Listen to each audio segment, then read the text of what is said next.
আগামী দিনে যদি জামাত ইসলামী নেতৃত্ব পায়, জনগণ যদি আমাদের উপরে আস্থা রাখে, বিশ্বাস রাখে, আমাদের সমর্থন করে, আল্লাহ যদি কবুল করেন, তাহলে আমরা সকল সেক্টরে, সকল জায়গায় সৎ, যোগ্য, দক্ষ লোকদেরকেই আমরা বসাবো ইনশাল্লাহ। আমরা দলীয় বিবেচনা এটা নিব না।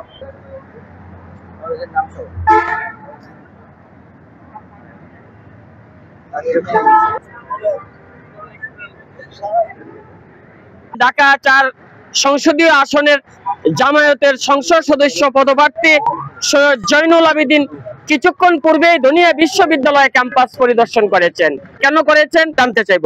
আলহামদুলিল্লাহ, আমরা ৫ই আগস্টের যে বিপ্লবের পরে আমরা বিভিন্ন শিক্ষা প্রতিষ্ঠান থেকে শুরু করে বিভিন্ন প্রতিষ্ঠানে আমরা যাচ্ছি। এই যাওয়ার মূল উদ্দেশ্য হলো দীর্ঘদিন পর্যন্ত যে অনিয়ম চলে আসছে বাংলাদেশে, সেই অনিয়মটা আসলে কোন প্রতিষ্ঠানের কিভাবে তারা সাফারার, সেখানে কি সমস্যা আছে, এই সমস্যাগুলোর ক্ষেত্রে আমরা কি ধরনের সহযোগিতা করতে পারি, এটা একটা তাদের সাথে এক্সচেঞ্জ ভিউজ।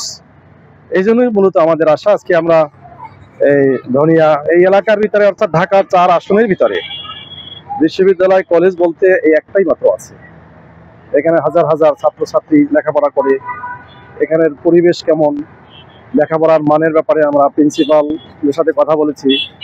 এক পর্যায়ে গভর্নিং বডির যে চেয়ারম্যান, তার সাথে আমরা কথা বলেছি, দেখা করেছি। এখানে আমরা চাই যে এটা একটা মানসম্মত শিক্ষা প্রতিষ্ঠানের দিকে এগিয়ে যায়। শিক্ষা নিয়ে বিগত ফ্যাসিস্টরা বলে যে অনিয়ম হয়েছে, শিক্ষা প্রতিষ্ঠানের ডেভেলপমেন্টমূলক কোনো কাজের ক্ষেত্রেও আমরা দুর্নীতির কথা শুনে আসছি। কাজে এটা যদি শিক্ষা প্রতিষ্ঠানে থাকে, তাহলে জাতি গড়ার যে কারিগর যারা, সেই প্রতিষ্ঠানে যদি এই অনিয়মগুলা দূর না করতে পারি, তাহলে নেক্সট প্রজন্ম যারা আগামী দিনের বাংলাদেশে নেতৃত্ব দিবে, তাদেরকে আমরা কোথায় রেখে যাচ্ছি? এই জন্য আমরা চাচ্ছি যে শিক্ষা যেহেতু এখান থেকে যেভাবে আমরা শিক্ষা দিব, এখান থেকে যারা শিক্ষা নিবে তারই প্রভাব পড়বে তার গোটা জীবনে।